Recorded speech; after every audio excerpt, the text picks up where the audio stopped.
Bonsoir et bienvenue sur NTD Actualité. Le géant pharmaceutique Sanofi a annoncé son objectif de développer 5 vaccins innovants d'ici 2025, tout en mettant l'accent sur la technologie de l'ARN messager. Parallèlement, Christine Coton, biostatisticienne expérimentée, a publié un ouvrage critiquant les essais cliniques de certains vaccins pour leur déviation méthodologique. Sanofi, le géant pharmaceutique français, cherche à se positionner en tant qu'acteur clé dans le domaine des vaccins, en déployant une nouvelle stratégie basée sur l'ARN messager. Cette ambition a été dévoilée lors d'une conférence d'investisseurs où l'entreprise a annoncé son intention de mettre en œuvre au moins 5 nouveaux programmes de phase 3 pour des vaccins novateurs d'ici 2025. Ces vaccins ciblent des maladies telles que la bronchiolite chez les jeunes enfants, le pneumocoque et la fièvre jaune. Cependant, lors d'une interview accordée la semaine dernière à The Epoch Times, la biostatisticienne Christine Coton a mis en garde contre les erreurs méthodologiques dans les essais cliniques de vaccins. Dans son livre récemment publié « Tous vaccinés, tous protégés », chronique d'une catastrophe sanitaire annoncée, elle critique vivement les essais cliniques du vaccin Pfizer-BioNTech, soulignant des biais méthodologiques majeurs et des omissions dans le rapport d'effets secondaires graves. Il n'y a aucune démonstration statistique, on va dire preuve statistique qu'il y a un effet sur les formes graves. Pour la bonne raison qu'il n'y en a pas eu assez dans l'essai clinique pour prouver une différence entre le placebo et le vaccin. Vous avez un cas sévère pour le vaccin et 3 pour le placebo. Et à chaque fois sur 18 000 personnes.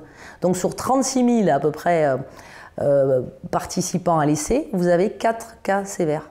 Donc il a été impossible dans l'essai de démontrer une quelconque efficacité du vaccin sur les cas sévères. Sanofi, qui a précédemment échoué dans le développement d'un vaccin contre le Covid-19 utilisant l'ARN messager, compte désormais s'appuyer fortement sur cette technologie. L'entreprise s'est fixée pour objectif de générer un chiffre d'affaires annuel de plus de 10 milliards d'euros dans le secteur des vaccins d'ici 2030.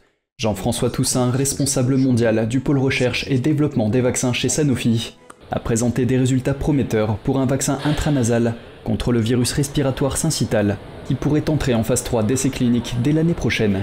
Toutefois, alors que Sanofi progresse dans le développement de ces vaccins, Coton attire l'attention sur la nécessité d'une rigueur méthodologique dans les essais cliniques.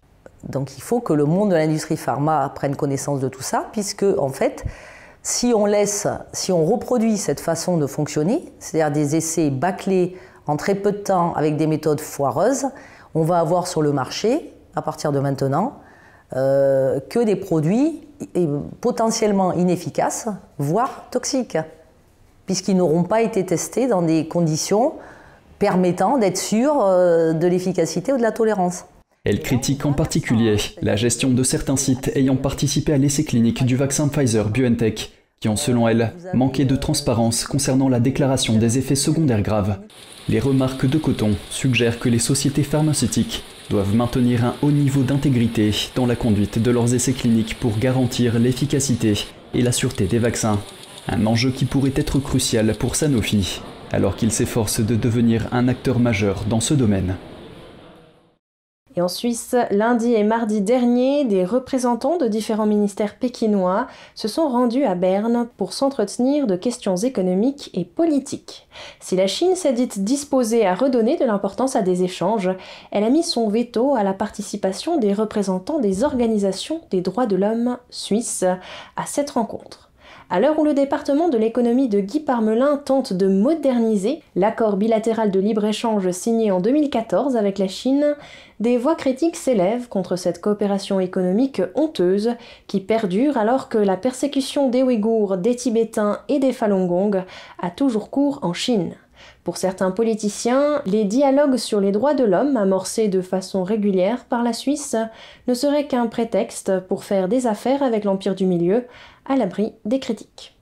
Selon un communiqué de presse du département des Affaires étrangères, un dialogue organisé en début de semaine dernière entre Pékin et Berne a permis d'aborder des questions portant sur les droits civils et politiques, la liberté d'expression et l'état de droit. Les droits des minorités ethniques ou religieuses ou encore des femmes auraient également été évoqués. Le département des Affaires étrangères précise des contextes de violation des droits de l'homme spécifiques, comme celle des Tibétains, des Ouïghours de Hong Kong ainsi que des cas individuels, ont été approfondis lors des discussions. Mais en dépit des apparences, la Chine n'était pas forcément prête à affronter la question des droits de l'homme dans son ensemble.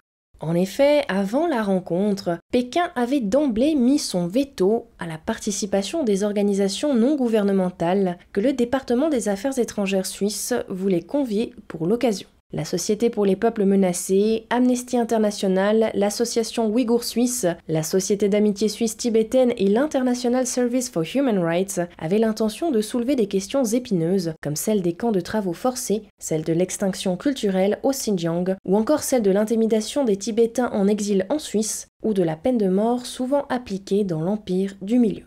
Aux yeux de Célina Morel, de la Société pour les peuples menacés, le fait que la partie chinoise ait déjà peur d'un échange anodin avec les associations des droits humains n'est pas vraiment un signe d'intérêt sincère pour un dialogue critique. La Suisse confronte la Chine à la question des droits de l'homme depuis 1991 déjà. Des politiciens de gauche, comme la conseillère nationale verte Sibel Arslan ou le conseiller national socialiste Fabian Molina, affirment que ces dialogues ne sont qu'un prétexte des représentants suisses de l'économie pour pouvoir faire des affaires avec la Chine sans être critiqués.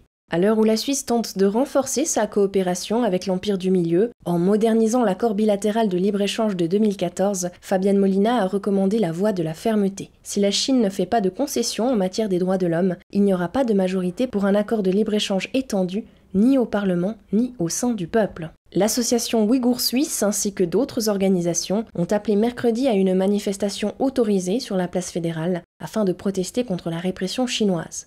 En outre, très prochainement et comme chaque année, les pratiquants de Falun Gong de Suisse se réuniront à Karlausplatz, à Berne, pour commémorer le début de la persécution du Falun Gong en Chine, le 22 juillet 1999, et demander au Conseil fédéral d'aider à mettre fin aux prélèvements forcés d'organes, perpétrés à grande échelle dans l'Empire du Milieu, et ciblant principalement des pratiquants de Falun Gong. Et voici un extrait de notre prochain épisode de British Thought Leaders. Lee Hall de NTD s'est entretenu avec Marius Ballot, qui a été emprisonné à tort en Chine pendant 8 ans.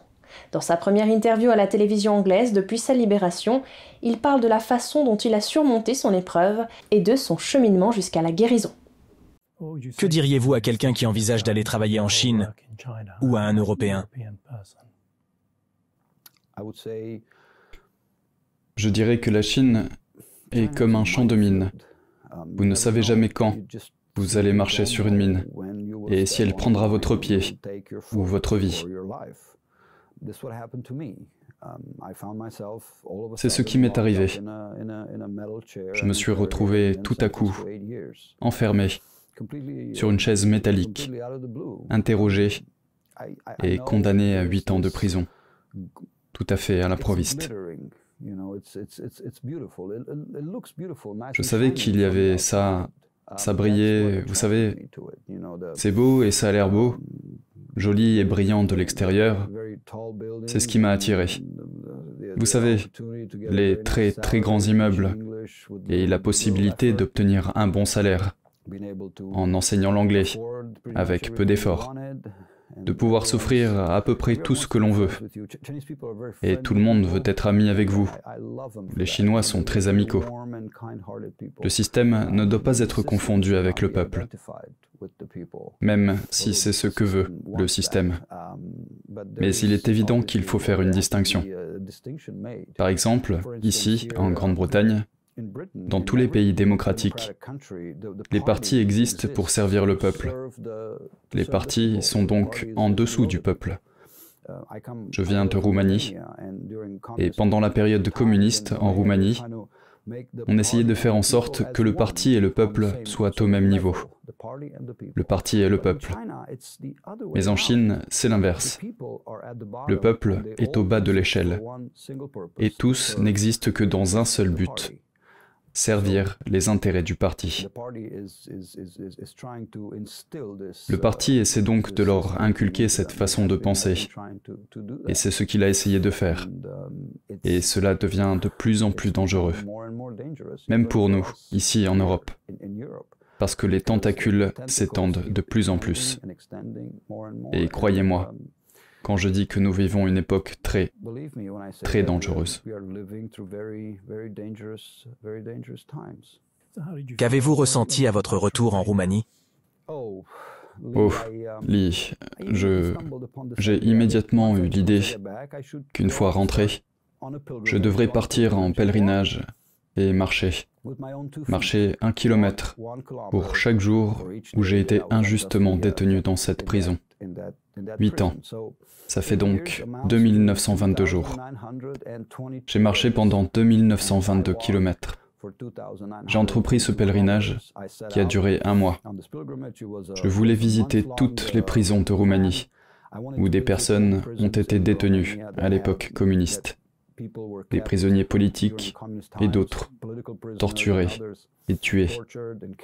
J'ai donc organisé ce pèlerinage pour visiter tous ces lieux. En gros, j'ai traversé la Roumanie. Pour vous donner une idée, 2900 km, c'est-à-dire de Londres jusqu'à la République de Moldavie, à la frontière avec l'Ukraine. Chaque jour, le dimanche, je lisais, j'allais à l'église et j'avais un jour de repos. J'ai dû m'arrêter à un moment donné parce que mon genou gauche commençait à me faire mal. Évidemment, je veux dire que je n'avais pas marché du tout depuis presque 8 ans. Et d'un coup, j'ai marché 2000 km en l'espace de quelques mois. J'ai donc attendu. Je n'ai pas marché pendant 1 mois. J'étais dans un hôtel quelque part et je suis resté là. Au bout d'1 mois, j'ai repris la marche. J'ai quitté Cluj, ma ville natale, le 29 mai, il y a exactement 1 an, et je suis revenu le 1er décembre. Et mardi, la police de Hong Kong a perquisitionné le domicile familial de Nathan Law, un militant pro-démocratique exilé au Royaume-Uni. Cette perquisition intervient après que les autorités chinoises ont lancé une prime de près de 120 000 € pour son arrestation, ainsi que celle de 7 autres militants en exil.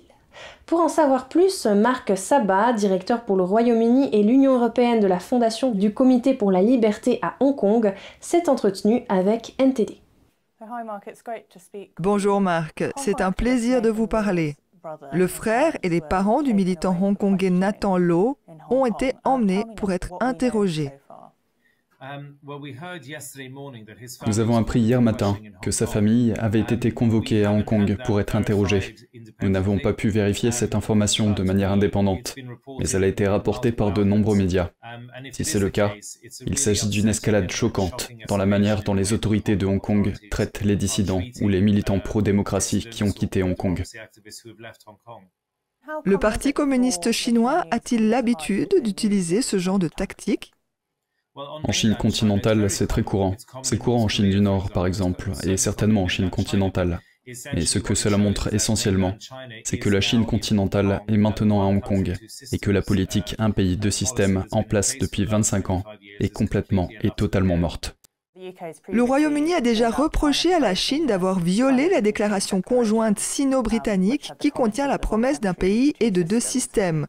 Hong Kong étant censé continuer à jouir de certaines libertés. Pouvez-vous m'en dire plus sur ce que cela signifie ? Eh bien, cela signifie que c'est la fin de la politique un pays deux systèmes, et que la déclaration sino-britannique a été déchirée, puis déchirée à nouveau, puis piétinée, puis estampillée, puis déchirée à nouveau. Je veux dire par là que les autorités de Hong Kong travaillent manifestement sur ordre du gouvernement de Pékin.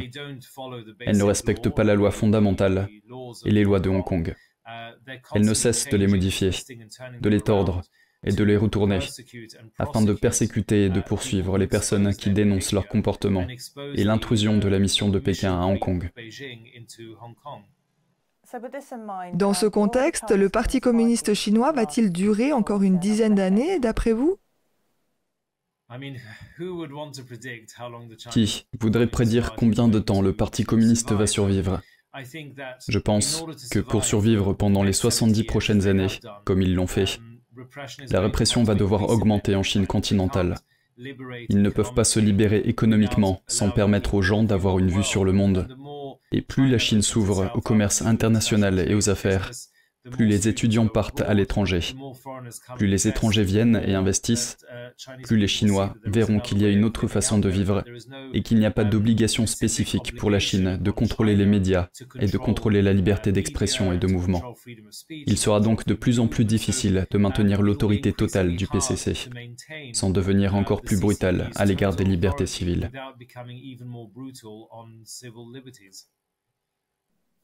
Pour aider la famille de Nathan Law à Hong Kong, que devrait faire le gouvernement britannique maintenant? Je pense que la première chose que les gouvernements devraient faire est d'accorder à Nathan Law la citoyenneté britannique immédiate. Pas seulement à lui, mais aussi aux autres Hongkongais qui sont poursuivis par les autorités de Hong Kong avec des primes et des mandats d'arrêt. Par ailleurs, le gouvernement britannique devrait immédiatement convoquer l'ambassadeur chinois pour qu'il explique en détail pourquoi ils poursuivent les membres de la famille d'une personne qui ne vit plus à Hong Kong et pourquoi ils causent une telle détresse à quelqu'un qui est censé être en sécurité à l'intérieur des frontières britanniques. Par ailleurs, le moment est venu pour le gouvernement britannique d'exiger que tous les juges britanniques à Hong Kong, qui perçoivent encore un salaire des autorités hongkongaises, démissionnent immédiatement de leur poste et déclarent qu'il est absolument inacceptable que des juges britanniques siègent dans les tribunaux de Hong Kong.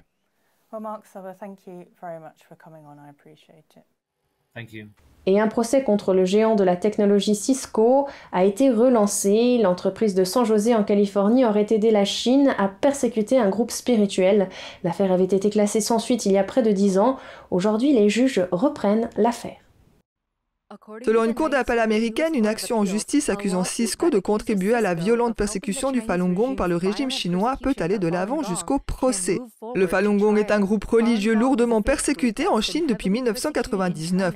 Ses adeptes ont intenté une action en justice en 2011 contre Cisco et ses deux anciens dirigeants, John Chambers, PDG de longue date, et Freddie Chung, alors vice-président de Cisco pour la Chine élargie. Les plaignants sont 13 ressortissants chinois et un citoyen américain, Charles Lee. L'action en justice allègue que l'entreprise a fourni des technologies pour aider les autorités communistes chinoises à mettre en place un vaste réseau de surveillance afin d'identifier et de suivre les adeptes de Falun Gong et de faciliter leur arrestation et leur torture.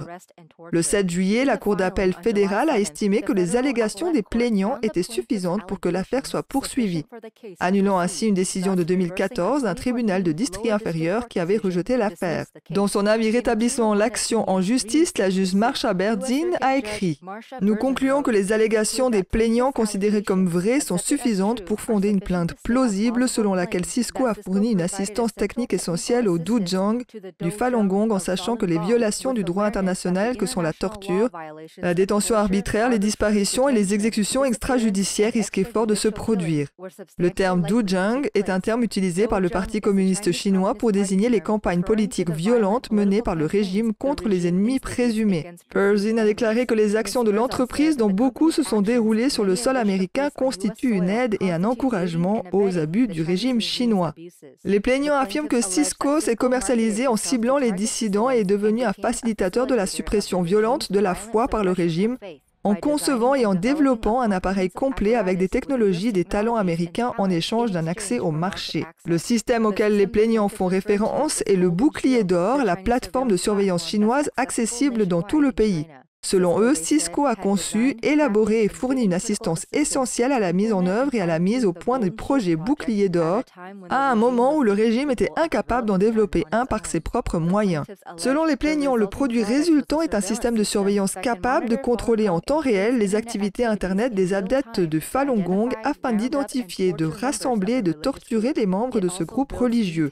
Il établit également des profils détaillés et constamment mis à jour des adeptes du Falun Gong, connus ou soupçonnés que les agents de sécurité chinois peuvent consulter partout dans le pays. Ils ont ajouté que ces informations, y compris la localisation, la famille et les contacts, aidaient le régime à rassembler les adeptes et à les contraindre à renoncer à leur foi. Le juge Morgan Christen, qui avait exprimé son désaccord, disait « Je vois plusieurs raisons valables de refuser de reconnaître une voie de recours pour avoir aidé et encouragé les actes allégués dans la plainte, et je suis profondément préoccupé par les conséquences pratiques de permettre aux plaintes des plaignants d'aller de l'avant sans écho des branches politiques. » Le plaignant de nationalité américaine, Charles Lee, a déclaré avoir été arrêté en 2003 pour avoir pratiqué le Falun Gong en Chine. Il a déclaré avoir été battu, privé de sommeil et de nourriture et menotté dans des positions douloureuses pendant les 3 années qui a duré sa peine d'emprisonnement. Lorsqu'il a finalement été libéré en 2006, il a également été expulsé de Chine. Cisco n'a pas répondu à la demande de commentaires à temps pour la diffusion. Et un vétéran des droits de l'homme en Russie affirme que son pays se décompose dans un mélange d'absurdité et de répression. Il affirme que Poutine est un homme de guerre et que si la Russie gagne en Ukraine, le pays reculera encore plus dans le passé. Oleg Orlov déclare « Ce qui se passe actuellement en Russie est absurde. Les membres du groupe mercenaire Wagner s'en sont apparemment tirés à bon compte malgré la mutinerie, alors qu'il est poursuivi pour avoir publié un article. Orlov est l'un des défenseurs des droits de l'homme les plus respectés de Russie. Il estime que son pays est en train de régresser. Nous avons quitté le totalitarisme communiste. Mais nous sommes revenus à un autre type de totalitarisme. Je l'appelle le fascisme. Orlov, biologiste de formation, est l'un des dirigeants du groupe de défense des droits de l'homme Mémorial. Ce groupe a reçu une partie du prix Nobel de la paix l'année dernière, 1 an après avoir été interdit et dissous en Russie. Orlov estime que l'avenir de la Russie se jouera sur le champ de bataille en Ukraine. Si la Russie gagne, le régime sera préservé pendant longtemps et le pays sera confronté à une lente et longue décadence à la traîne du reste du monde. La Russie a été projetée quelque part hors du XXIe siècle. Pas même dans le XXe, mais dans le XIXe siècle, dans l'esprit de sa soi-disant élite. Selon lui, le début des années 1990 a été une période de difficulté pour le peuple russe, mais aussi une période de changement et d'opportunité. L'espoir s'est ensuite évanoui avec les guerres de Tchétchénie et l'arrivée au pouvoir de Vladimir Poutine. Pour Poutine, la guerre est sa technologie politique. C'est grâce à la guerre qu'il a renforcé et consolidé son pouvoir. C'est pourquoi Poutine est un homme de guerre. Poutine s'est présenté à plusieurs reprises comme un leader russe héroïque tenant tête à un Occident arrogant. Les partisans de Poutine rejettent les militants tels qu'Orlov comme les dissidents antipatriotiques de l'ère soviétique qui sont à la botte de l'Occident. Quelqu'un a peint à la bombe des graffitis pro-guerre dont un Z géant sur la porte d'entrée d'Orlov. S'ils pensent que moi et les personnes partageant les mêmes idées ne représentons personne, alors pourquoi une si grosse machine de l'État vise-t-elle à nous supprimer? Orlov est jugé en Russie pour des articles qu'il a publiés l'année dernière et qui décrivent la Russie comme un État fasciste cherchant à se venger des humiliations perçues lors de l'effondrement de l'Union soviétique. Cet homme de 70 ans risque jusqu'à 3 ans de prison. Je ne veux pas aller en prison, mais je comprends que cela peut arriver, et que c'est peut-être même inévitable. Mais que faire? Quelle est la solution? Demander pardon, pleurer et dire « je ne le ferai plus ». Je ne le ferai pas. La femme d'Orlov dit qu'elle était extrêmement inquiète à l'idée qu'il aille en prison. Et l'histoire que nous allons découvrir maintenant est celle d'une classe d'écoliers espagnols qui souhaitaient que leur nouvelle camarade de classe, une jeune fille handicapée originaire de Gambie, s'intègre de façon adéquate. À la suite d'une illumination de leur enseignante et du travail acharné de ses élèves, le groupe de camarades de classe s'est vu récompensé pour son travail. Lorsque Fatoumata, 14 ans, est entrée pour la première fois dans une salle de classe du nord-est de l'Espagne il y a 6 mois, elle ne parlait pas espagnol et devait composer avec un handicap physique. Voyant que Fatoumata avait du mal à communiquer, son professeur de classe et de technologie a eu l'idée de laisser les élèves imprimer en 3D une prothèse de bras pour elle. Les élèves étaient très enthousiastes. Avant, nous faisions des projets qui n'avaient pas de raison d'être, mais celui-ci en avait une. Nous allions aider une personne de notre école et de notre classe. Selon son professeur, la fabrication de la prothèse a permis à Fatoumata de tisser des liens avec les autres membres de la classe. Cela a été un tournant. À partir de ce jour-là, tout a été différent. Avant, quand elle parlait de la prothèse, elle disait en quelque sorte « oui, oui, mais c'est plus pour mon père ». Mais quand elle a vu le bras, elle a dit « oui, je le veux ». Les élèves de 8e ont travaillé pendant plus d'un mois sur le projet. Ils se sont répartis en groupes pour travailler sur différents éléments de la conception, de la fabrication et de la manipulation du bras prothétique. Ils ont dû faire beaucoup de recherches, acheter les composants, écrire un code et ajuster la prothèse pour qu'elle soit adaptée. Une élève montre le fonctionnement du bras. Il lève et abaisse le bras et vous pouvez le laisser dans la position que vous voulez. Et il y a un autre capteur placé dans le dos et quand vous faites le mouvement de rapprocher les omoplates, voilà ce qu'il fait. Il pince les doigts. Tout aussi important, quelques étudiants ont travaillé sur une application qui aiderait Fatoumata à traduire du sonanké à l'espagnol. Le fait de pouvoir communiquer a renforcé le respect entre les camarades de classe. Fatoumata est née et a grandi en Gambie. Elle a perdu un bras dans un accident de camion alors qu'elle n'avait que 7 ans. Son père se dit reconnaissant de la façon dont les élèves ont accueilli sa fille dans leur monde. Grâce à l'école, je pense qu'ils ont appris à la connaître en tant que personne, une personne qui avait besoin d'un bras, alors ils l'ont aidée. Je les remercie beaucoup et je suis très heureux. Les amis de Fatoumata ont reçu une récompense inattendue pour tout leur travail. L'équipe à l'origine de la prothèse de bras et de l'application de traduction a remporté un prix local de sciences et de technologie devant 28 autres écoles. Leur projet intitulé « Kit de bienvenue pour Fatoumata » a séduit les juges et leur a valu la première place. Et c'est ainsi que s'achève cette édition. Merci de nous avoir suivis. Je vous rappelle que vous pouvez retrouver tous les programmes de NTD sur Ganjing World, la plateforme 100% propre pour apprendre, partager, s'amuser ou être inspiré. Pour cela, il vous suffit de taper www.ganjing.com/fr ou de cliquer sur le lien qui se trouve sous notre vidéo YouTube. Demain, c'est Vladia Nuitins qui reprend le flambeau. Et d'ici là, je vous souhaite à toutes et à tous, et au nom de toute l'équipe, une excellente soirée sur NTD.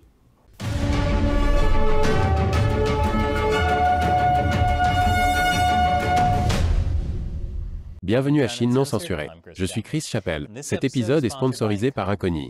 Vous savez sans doute que des entreprises collectent vos données personnelles, mais vous ne vous rendez peut-être pas compte du nombre de ces entreprises. Des dizaines, voire des centaines, dont vous n'avez jamais entendu parler pour la plupart.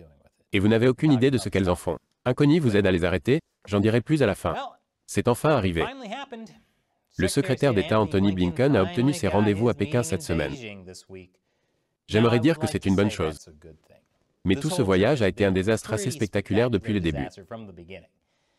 Comme l'avait prédit le département d'État, le voyage n'a débouché sur aucune avancée. Aucune des deux parties n'a bougé sur les activités militaires dans le détroit de Taïwan, les sanctions américaines contre les fonctionnaires chinois, les restrictions sur les ventes de technologies ou la guerre commerciale en cours. Selon Blinken, la Chine a fait de vagues promesses sur la possibilité d'aider les États-Unis à lutter contre le fentanyl. Ce qui semble aussi prometteur que les 3 dernières fois où la Chine a dit qu'elle ferait quelque chose pour lutter contre le fentanyl. Ce qui est clair, cependant, c'est que l'administration Biden a maintenant mis la saga des ballons espions chinois derrière elle, du moins jusqu'à ce que la Chine recommence. Alors, avec Pékin, l'incident du ballon est terminé? De l'eau a coulé sous les ponts? Nous avons fait ce qu'il fallait pour protéger nos intérêts. Nous avons dit ce qu'il fallait dire et nous avons fait comprendre ce qu'il fallait faire pour que cela ne se reproduise pas. Et tant que cela ne se reproduira pas, ce chapitre devrait être clos. Je craignais que les États-Unis ne se fâchent contre la Chine qui viole ainsi l'espace aérien américain.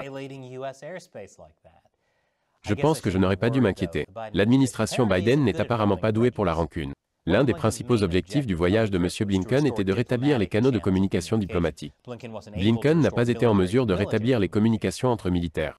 Quant aux réunions avec d'autres responsables américains, la Chine et les États-Unis se sont engagés à poursuivre les discussions, d'autres visites de haut niveau étant attendues dans les mois à venir, y compris d'éventuels voyages en Chine de la secrétaire au Trésor Janet Yellen et de la secrétaire au commerce Gina Raimondo. Oui, le vieux, nous continuerons à parler. C'est la nicotine qui fait revenir les Chinois. La Chine aurait voulu que Raimondo et Yellen passent avant Blinken, parce que vous savez, qui peut se faire sermonner sur les droits de l'homme alors qu'il pourrait être en train de faire des affaires. L'administration Biden a toutefois insisté pour que Blinken soit le premier à venir. Sur place, Blinken a rencontré le ministre chinois des Affaires étrangères Qin Gang, le directeur de la Commission centrale des Affaires étrangères du PCC, Wang Yi, et roulement de tambour s'il vous plaît, le président chinois Xi Jinping. Plus d'informations sur ce cauchemar optique dans 1 minute. Mais tout d'abord, si Blinken a ouvert une voie diplomatique en étant le premier secrétaire d'État à se rendre sur place depuis 5 ans, on ne sait pas très bien où va cette voie. Le ministre chinois des Affaires étrangères a accepté une invitation à se rendre aux États-Unis, mais il semble que ce voyage ait surtout consisté à parler pour parler. Et si Xi Jinping s'est efforcé de stabiliser les relations entre les États-Unis et la Chine, les progrès réalisés sur ce front semblent avoir été réduits à néant dès le lendemain, lorsque Joe Biden a qualifié Xi de « dictateur ». Lors d'une collecte de fonds mardi, Biden a déclaré « La Chine connaît de réelles difficultés économiques. Et la raison pour laquelle Xi Jinping a été très contrarié lorsque j'ai abattu ce ballon qui contenait 2 wagons remplis de matériel d'espionnage, c'est qu'il ne savait pas que l'engin était là. » Non, je suis sérieux. C'est ce qui est très embarrassant pour les dictateurs lorsqu'ils ne savent pas ce qui s'est passé. Comme on pouvait s'y attendre, cela a mis la Chine en colère. Le ministère chinois des Affaires étrangères a qualifié ce titre d'extrêmement absurde et d'irresponsable. Et je dois admettre que c'est irresponsable. Il devrait le traiter de dictateur en face, au lieu de parler de lui dans son dos. Et après la pause, l'optique de cette visite n'aurait pas pu être pire. Bon retour. Blinken peut dire qu'il a atteint son objectif d'ouvrir la communication avec la Chine, mais cela a coûté très cher. Et par coup, je veux dire en termes de crédibilité de Biden. Cette réunion était censée faire suite à la rencontre entre Xi et Biden en novembre dernier à Bali. Elle était prévue pour février. Mais ce stupide ballon espion a traversé tout le continent américain. Blinken a annulé son voyage à la dernière minute. Littéralement, alors que le ballon espion se trouvait encore dans l'espace aérien américain, Blinken a décidé de reporter son voyage. Et quand je dis reporter, c'est au sens propre du terme. Il n'a jamais été question d'annuler le voyage. Le département d'État a clairement fait savoir que dès que cela ne ressemblerait plus à une trahison, Blinken reprogrammerait son voyage. Bien sûr, la Chine a traîné les pieds pour que cela se fasse. Et je suis sûr que le gouvernement chinois a apprécié chaque seconde où l'administration Biden a rampé pour remettre la réunion sur les rails. Puis, lorsque le voyage a finalement été annoncé, il ne restait plus que quelques jours avant la date de départ. Et l'on ne savait toujours pas qui Blinken allait rencontrer pendant son séjour. Une fois sur place, les choses ne se sont pas améliorées pour Blinken non plus. Dans le passé, le dirigeant chinois avait l'habitude de rencontrer les secrétaires d'État américains en visite, mais la rencontre de lundi n'a été confirmée que 45 minutes avant que les deux hommes ne se serrent la main, ce qui montre à quel point ce voyage a été soigneusement orchestré. Oui, soigneusement orchestré pour que Blinken ait l'air le plus insignifiant possible. Je veux dire, il suffit de regarder la disposition des sièges. Je ne pense pas qu'ils auraient pu faire en sorte que cela ressemble plus à un empereur tenant sa cour s'il avait essayé. Il ne manque plus que les gens qui font la queue pour embrasser l'anneau de Xi. Pendant ce temps, Bill Gates a non seulement obtenu une rencontre avec Xi Jinping quelques jours avant Blinken, mais il a aussi su bien à l'avance qu'il en aurait une. Et comme vous l'avez certainement remarqué, il n'était pas assis à 1 kilomètre de Xi non plus. Je ne suis pas le seul à penser que ce voyage a été très mal perçu. Pour Blinken, je veux dire, Xi avait l'air du dictateur royal qu'il est. Selon le New York Times, pour le public chinois de tendance nationaliste, en particulier sur les médias sociaux, Blinken n'est arrivé qu'après des mois de supplications pour obtenir une invitation. Au cours de sa visite, il a été formé au respect des intérêts de la Chine et a joué les suppliants auprès de M. Xi. Oui, alors que Blinken pensait que ce voyage visait à gérer les relations de manière responsable, la Chine n'y a vu qu'une preuve supplémentaire de la faiblesse des États-Unis. Lorsque Biden est entré en fonction, il a parlé d'une diplomatie implacable comme d'un principe fondamental de sa stratégie de politique étrangère. Je comprends que le rôle du département d'État est de parler, mais il ne sert à rien d'entreprendre des voyages de ce type s'ils ne permettent pas d'atteindre les objectifs que l'on s'est fixés. Parfois, il est plus efficace de quitter la table des négociations. C'est ce que la Chine a fait aux États-Unis, et l'administration Biden a fait toutes sortes de concessions. Et surtout avec le Parti communiste chinois, il faut avoir à la fois la carotte et le bâton, car ils ne feront rien si ce n'est dans leur intérêt. Les fonctionnaires chinois sont ravis de parler jusqu'à ce que vous ayez le visage bleu, car plus ils peuvent vous faire miroiter de fausses promesses et des paroles creuses, plus ils ont de chances de ne pas se faire prendre les pieds dans le tapis. Un conseil donc à l'administration Biden. Procurez-vous un bon livre sur la négociation. Permettez-moi de vous suggérer l'ouvrage suivant, L'art de la négociation. Malheureusement, ce voyage ne s'est pas arrêté là. L'administration Biden a fait beaucoup de concessions pour que ce voyage ait lieu.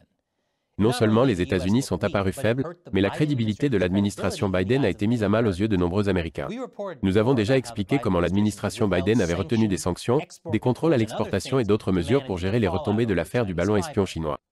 Il semble qu'elle retienne également les résultats de l'enquête du FBI sur le ballon espion.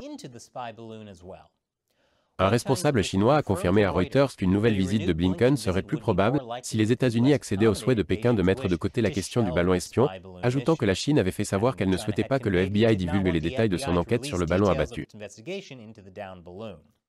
Le ballon a été abattu début février et nous sommes déjà en juin. La chaîne NBC a cité un haut fonctionnaire américain actuel et un ancien haut fonctionnaire américain qui avaient été informés de l'enquête et qui ont déclaré qu'elle était terminée. À la fin du mois de mai, la Maison-Blanche a déclaré qu'elle ne connaissait pas l'état d'avancement de l'enquête, mais qu'elle s'attendait à ce que les résultats soient publiés dès qu'elle serait terminée. Je suppose que lorsqu'elle dit « dès qu'elle sera terminée », elle veut dire que toutes les réunions avec la Chine qu'elle souhaitait voir se dérouler en premier soient terminées.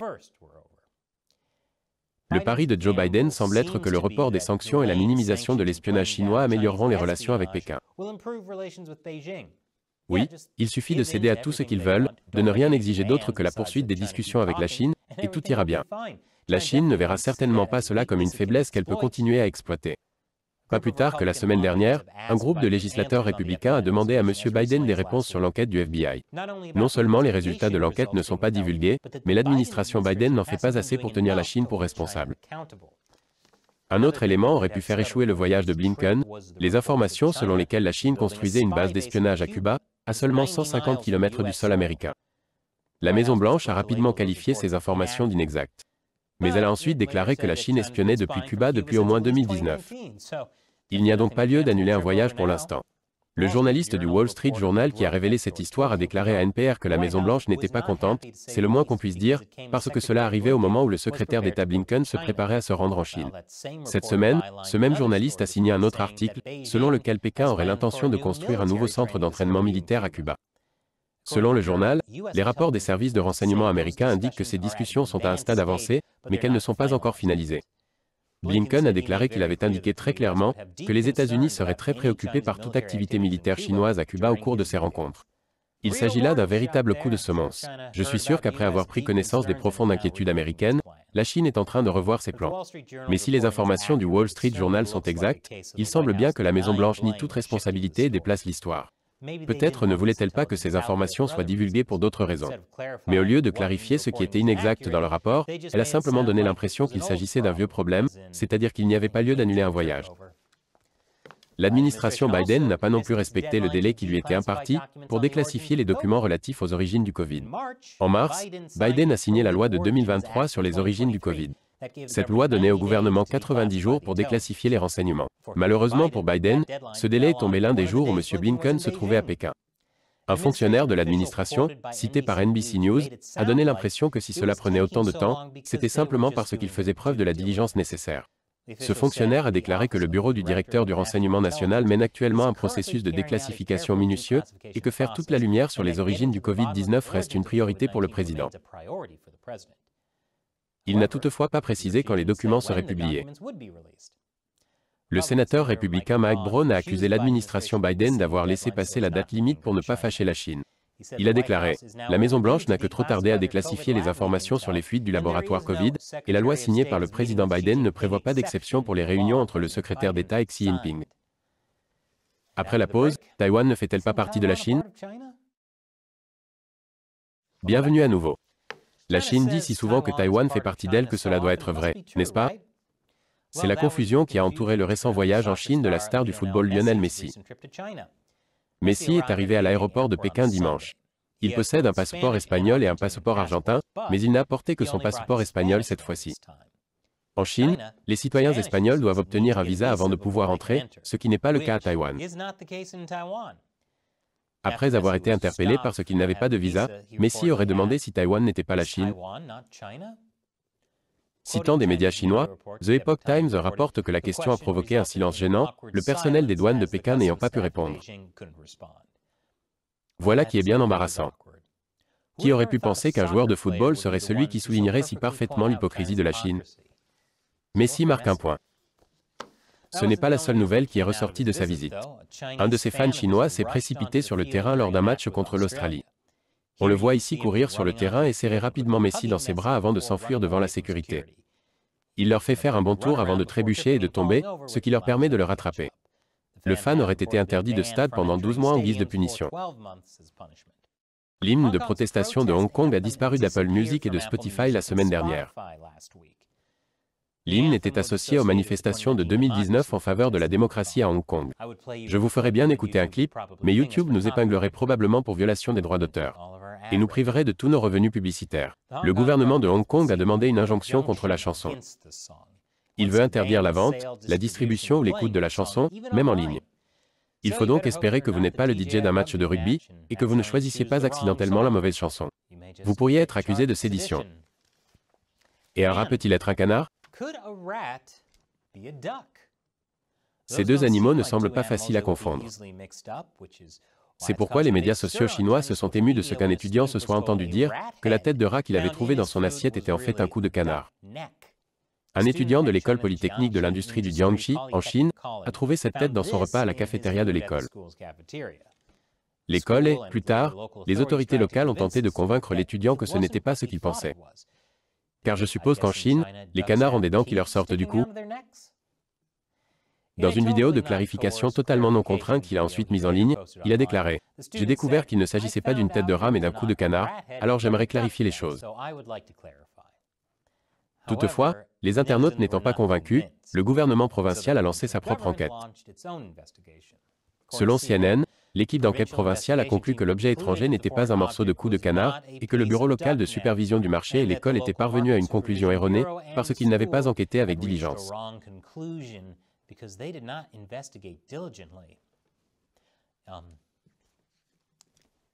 Je suis presque sûr qu'il suffisait de voir les dents et les yeux pour savoir qu'il ne s'agissait pas d'un coup de canard. Mais c'est une bonne chose qu'il soit allé au fond des choses. L'incident de la tête de rat a donné naissance à toute une série de mèmes, de cras, sur les médias sociaux chinois. Je suis donc persuadé que, quel que soit le sort réservé au rat canard, son souvenir perdurera sur Internet. Cet épisode est sponsorisé par Incogni. Chaque fois que vous faites quelque chose en ligne ou que vous utilisez des applications sur votre téléphone, un grand nombre d'entreprises collectent vos données personnelles. Lorsque je me suis inscrit à Incogni il y a un an, j'ai découvert qu'il y avait des dizaines de courtiers en données qui possédaient potentiellement mes informations privées, sans ma permission. Il y a des types de vols de données que vous pouvez facilement empêcher, comme par exemple en n'utilisant pas Temu pour faire des achats, ou en n'utilisant pas TikTok pour n'importe quoi. Mais d'autres types de vols de données sont plus difficiles à empêcher. De nombreuses entreprises privées accèdent à vos données parce que vous avez accidentellement donné votre autorisation par l'intermédiaire d'un site tiers. Mais il existe un moyen de les en empêcher. C'est ce que fait Incogni pour vous.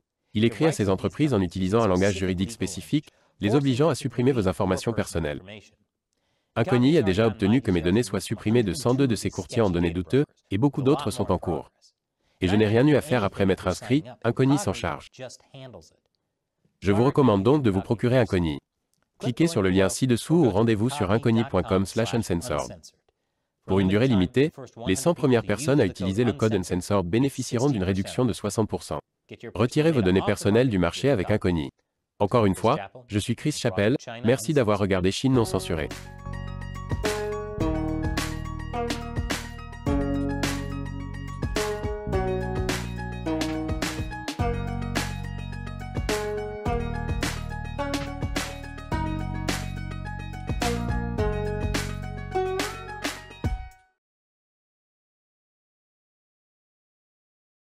La Jordanie prise dans le piège de la dette de Pékin.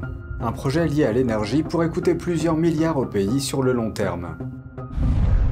Des dizaines d'avions militaires chinois ont été aperçus près de Taïwan, flanqués de navires de guerre. L'Allemagne va envoyer des troupes en Australie dans un contexte de tension avec la Chine au sujet de l'Indo-Pacifique. Qu'en pensez-vous? Faites-le nous savoir ci-dessous et abonnez-vous si vous ne l'avez pas encore fait.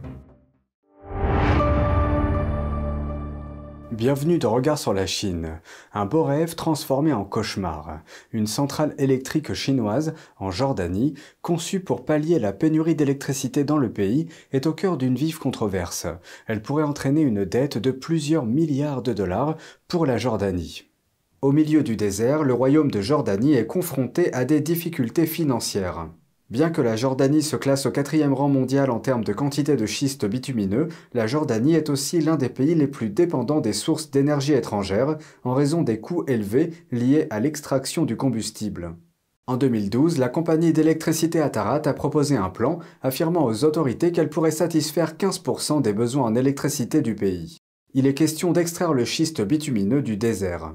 Atarat est la plus grande entreprise privée chinoise à l'étranger, née de l'initiative Ceinture et Route de Pékin. L'entreprise d'État chinoise Guangdong Energy Group détient une participation de 45% dans cette société, ce qui en fait son principal actionnaire. Alors que le gouvernement jordanien considérait le plan comme un accord gagnant-gagnant pour la Chine et la Jordanie, il s'est progressivement rendu compte de certains problèmes. Outre les défis techniques et les coûts élevés d'extraction du carburant, le contrat du gouvernement jordanien avec Atarat lui coûterait 8,4 milliards de dollars sur les 30 prochaines années. Malgré les prêts de 1,6 milliard de dollars accordés par la Chine au pays, la Jordanie pourrait rapidement s'endetter de plusieurs milliards de dollars auprès de Pékin. Certains ont qualifié l'initiative chinoise Ceinture et Route de piège de la dette. L'un des principaux problèmes est la transparence ou l'absence de transparence autour de l'initiative.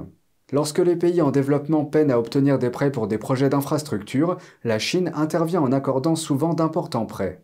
Mais lorsque ces pays ne peuvent pas rembourser leurs dettes, la Chine prend le contrôle de ces infrastructures, par exemple les ports maritimes. Le Sri Lanka, le Pakistan, le Népal, l'Éthiopie et le Congo en sont des exemples. Aujourd'hui, le grief entre la Chine et la Jordanie engendre des tensions. Le gouvernement jordanien proteste et demande un arbitrage international. L'une des principales critiques formulées à l'encontre de la Chine dans le cadre des prêts accordés au titre de l'initiative Ceinture et Route est que tout est secret, c'est opaque. Un autre expert fait allusion à un objectif caché derrière l'initiative de la Chine. Ils vont manipuler leurs propres ressources naturelles et les plonger dans le piège de la dette, comme nous l'avons vu dans d'autres régions où l'initiative Ceinture et Route a été lancée. Le capitaine James Fanel, ancien directeur du renseignement de la flotte américaine du Pacifique, estime que cela va dans le sens des ambitions mondiales de la Chine. La Chine place ses pierres dans le monde entier, et elle les place dans des positions clés pour que, le moment venu, beaucoup d'autres se mettent de leur côté. L'initiative Ceinture et Route de la Chine est observée dans le monde entier. À Taïwan, les troupes ont repéré 34 avions militaires chinois volant près de l'île mardi. Cette information provient du ministère de la Défense de Taïwan. 4 navires de guerre chinois sont également apparus dans le cadre d'une patrouille de préparation au combat. Ce mouvement survient un jour après le discours du vice-président taïwanais. Dans ce discours, il a déclaré que la présidente de Taïwan devrait un jour pouvoir se rendre à la Maison-Blanche. Il a laissé entendre qu'il continuerait à promouvoir les relations entre les États-Unis et Taïwan, malgré la colère de Pékin. Le vice-président Lai est le président du Parti démocrate progressiste à Taïwan et l'un des principaux candidats aux prochaines élections présidentielles de l'île. Il a écrit dans le Wall Street Journal que s'il était élu, il pourrait maintenir la paix avec la Chine. L'Allemagne prend une décision inhabituelle. Le pays enverra bientôt des troupes en Australie pour des exercices conjoints avec quelques 30 000 militaires de 12 autres nations. Quelle est la position de Berlin en ce qui concerne l'Indo-Pacifique ? Ces dernières années, l'Allemagne a renforcé sa présence militaire dans la région Indo-Pacifique. Même si cela implique de marcher sur la corde raide entre sa sécurité et ses intérêts économiques, la Chine étant le principal partenaire commercial de Berlin. Le chef de l'armée allemande, Alfons Maïs, a réagi. Je pense qu'il n'est pas question d'envoyer un signal à qui que ce soit. Nous venons de prendre connaissance de la stratégie de sécurité nationale du gouvernement allemand. La Chine y joue un certain rôle. En 2021, un navire de guerre allemand a navigué en mer de Chine méridionale pour la première fois depuis près de 20 ans. L'année dernière, Berlin a envoyé 13 avions militaires à des exercices conjoints en Australie, le plus grand déploiement de l'armée de l'air en temps de paix. M. Maïs a indiqué que jusqu'à 240 soldats allemands participeraient aux exercices Talisman Sabre du 22 juillet au 4 août. Il s'agit des exercices les plus imposants entre l'Australie et les États-Unis qui ont lieu 2 fois par an. Les Allemands s'entraîneront à la guerre dans la jungle et aux opérations de débarquement aux côtés de soldats de pays tels que l'Indonésie, le Japon, la Corée du Sud, la France et la Grande-Bretagne. Je pense qu'il est logique, en principe, de s'intéresser à la façon dont les autres voient le monde. Nous ne pouvons plus nous contenter de regarder notre petite Europe à la loupe. La Chine revendique la quasi-totalité de la mer de Chine méridionale. Un tribunal international a statué que Pékin n'avait aucune base juridique pour ces revendications. La Chine a construit des avant-postes militaires sur des îles artificielles dans ces eaux qui contiennent des gisements de gaz et une pêche abondante. Environ 40% du commerce extérieur de l'Europe passe par la mer de Chine méridionale. Les entreprises occidentales semblent quitter la Chine en masse, mais un géant pharmaceutique s'y intéresse. Le fabricant de médicaments américain Moderna vient de conclure un nouvel accord pour fabriquer des produits avec la technologie ARN en Chine. Mais il y a un facteur clé. Tous les médicaments produits dans le cadre de cet accord seront exclusivement destinés au peuple chinois et ne seront pas exportés. C'est ce qui ressort d'un communiqué de Moderna envoyé à CNN. Il s'agit du premier investissement majeur de la société de biotechnologie dans le pays. Selon le média d'État chinois Yetzai, l'entreprise prévoit d'investir $1 milliard dans l'opération. Moderna s'installera dans le district de Minhang à Shanghai et y construira une usine de production. Ce projet constitue également une première pour la Chine. Celle-ci s'est largement appuyée sur ses propres vaccins Covid-19 fabriqués en Chine pour lutter contre la pandémie. Pékin n'a approuvé aucun vaccin ARN fabriqué à l'étranger, y compris celui de Moderna. Dans le cadre de cet accord, Moderna rejoint d'autres grands fabricants de médicaments américains opérant en Chine.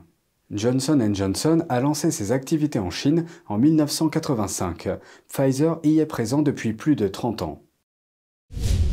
Dans une démarche controversée, la Chine distribue des produits pour la grossesse à des jeunes filles de 15 ans. Cette nouvelle campagne sur la fertilité a suscité la colère des internautes sur les réseaux sociaux. Voici la suite.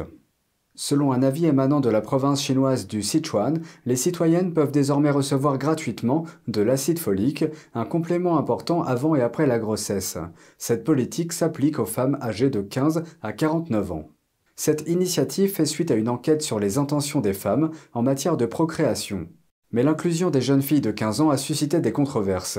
Des commentaires affirment que les jeunes filles de cet âge devraient recevoir des conseils sur la santé de la puberté et non des produits pour aider la grossesse. La campagne semble légitime. En Chine, l'âge minimum du consentement sexuel est de 14 ans.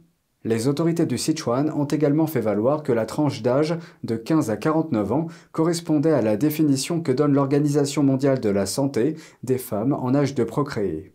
Pourtant, dans une étude distincte de l'OMS, les complications liées à la grossesse et à l'accouchement figurent parmi les principales causes de décès des jeunes filles âgées de 15 à 19 ans. D'autres internautes ont comparé cette nouvelle campagne à la tristement célèbre politique de l'enfant unique de Pékin en vigueur de 1979 à 2016. Cette politique impliquait des programmes d'État qui ont eu pour conséquence des avortements forcés, des stérilisations et des infanticides visant les petites filles. Sur les réseaux sociaux, un commentaire disait « Les personnes qui ont 49 ans aujourd'hui sont nées en 1974 ». Les mesures draconiennes de l'époque ont limité leur volonté de donner naissance.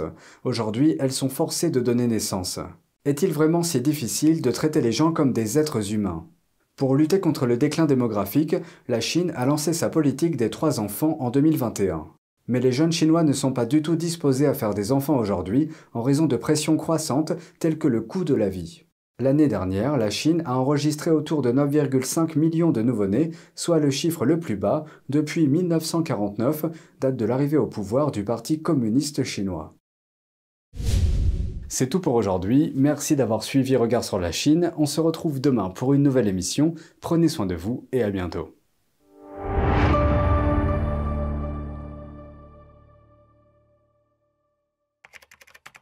Qu'est-il arrivé à ce monde dans lequel nous vivons? Pourquoi?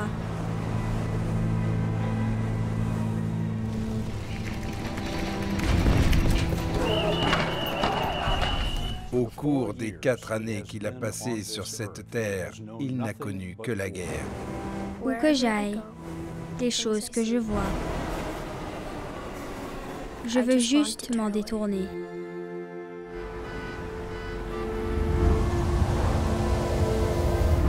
Les rêves que j'ai, les histoires que je pourrais raconter, seront-ils encore possibles? Cette année, plus que jamais, j'ai besoin d'un monde tout neuf, un monde propre.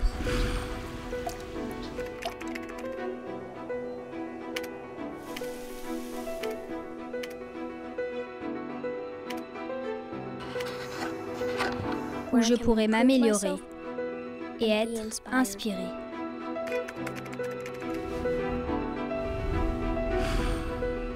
Ma scène peut être partout et n'importe où. Mais elle commence ici.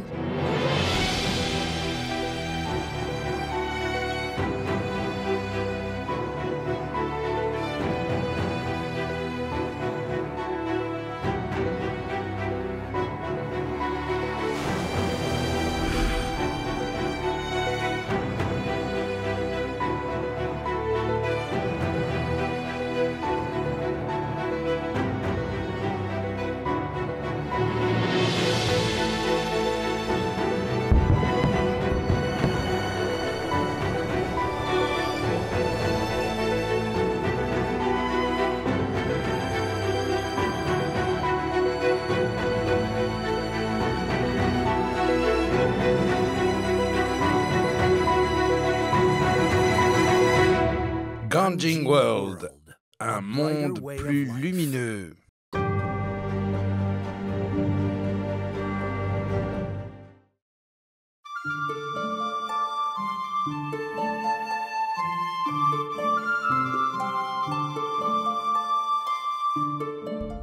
Vers les années -770 à -221 avant Jésus-Christ, entre la période Chunqiu et celle des royaumes combattants, les pays Wu et Yue au sud de la Chine étaient des lieux célèbres de production d'épées. Cette fois, nous allons vous raconter une histoire liée à cette dernière. Qizha, le plus jeune fils du roi de Wu, a toujours été connu pour sa vertu. Le roi de Wu l'a beaucoup apprécié et l'a envoyé au royaume de Lu, Qi, Zheng, Wei, Qing, ainsi que dans d'autres grands pays. Un jour, sur son chemin vers Qing, Qizha est passé par l'état de Xu. Il portait son épée sur lui pour saluer le roi.